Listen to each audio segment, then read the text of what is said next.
Hello, we are Team 3. In this presentation, we will analyze the carbonated soft drink industry as portrayed in the Cola Wars Continue case. Specifically, we will evaluate the impact of the Coca-Cola versus Pepsi rivalry on the carbonated soft drink industry and how these two firms can continue to sustain profits among changing customer preferences. The CSD industry has historically been very profitable. A five forces model analysis reveals why industry leaders Coke and Pepsi are able to continually keep competing forces at bay and maintain high profits. In regards to suppliers, concentrate producers procure commodity-based material such as sugar, caffeine, and more for their blends. These materials are widely available and can be purchased from a variety of sources, thus reducing supplier power. Coke and Pepsi can temper price wars with smaller rivals due to their strong brand loyalty and global brand image, making it difficult for emerging rivals to entice customers with lower prices. Both firms also have the financial means to differentiate their products from one another through brand acquisitions, marketing campaigns, and acquiring new national accounts. Customers in the CSD industry have varying levels of buyer power depending on their channel and purchase volume. Supermarkets and fountain drink customers, for example, can command lower prices due to premium shelf space and purchasing volume. However, Coke and Pepsi offset these lower prices through segmented channels like convenience stores and vending machines where less premium space is offered, thus giving them stronger negotiating power.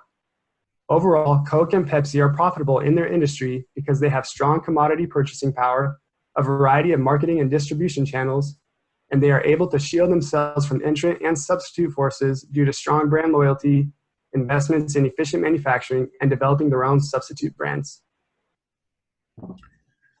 Both Coke and Pepsi had profitability differences as it related to their concentrate producers and also to those who actually manufactured the bottles.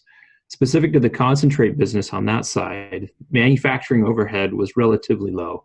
Significant costs were incurred by Coca-Cola or by Pepsi as a result of the construction and development of the plants which they had to use that could range anywhere between $50 to $100 million. Both companies invested heavily in these types of facilities throughout their territories. A big bulk of the cost from the concentrate business was incurred in advertising, promotion, and within market research. These were among the most significant costs that were sustained. The concentrate producers were required to develop these programs internally, whereas the bottling companies relied on their channels to be able to assist in that regard. These established rivals would eat away at a lot of the profitability with promotions, advertising, and comparable products. These capital-heavy investment costs were borne. The timing of the capital-heavy investment costs and when they were born was a long time ago, and as such, it discouraged new market entrants to be able to incur the costs. In the bottling business, one of the fears was the possibility of losing a franchise license over not being able to follow suit with a concentrate for the concentrate business on their territory. The potential for vertical integration was also something that threatened some of their core competencies. Both demand side and supply side forces continued to eat away at the bottling business's profits.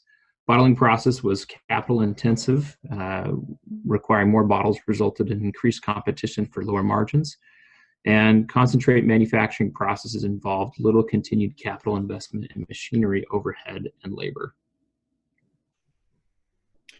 Overall, the competition between Coke and Pepsi helped increase the overall soft drink market, resulting in higher industry profits. Carbonated soft drink consumption more than doubled in 30 years, from 22.7% of the US liquid consumption to 53%. This was likely due to the increased marketing efforts of individual firms that led to the increased brand recognition as well as an increase in sales for the whole soft drink industry. Competition in the whole market forced individual firms to increase their marketing efforts, develop additional product mixes, and increase their operating efficiencies in order to remain competitive. Due to the health concerns of CSDs and other headwinds, the CSD industry is facing a flat demand. Coke and Pepsi can continue to sustain their profits by investing in market research and lean into the market demand as demand shifts. This will help keep the firms ahead of the market demand and maintain profitability and growth.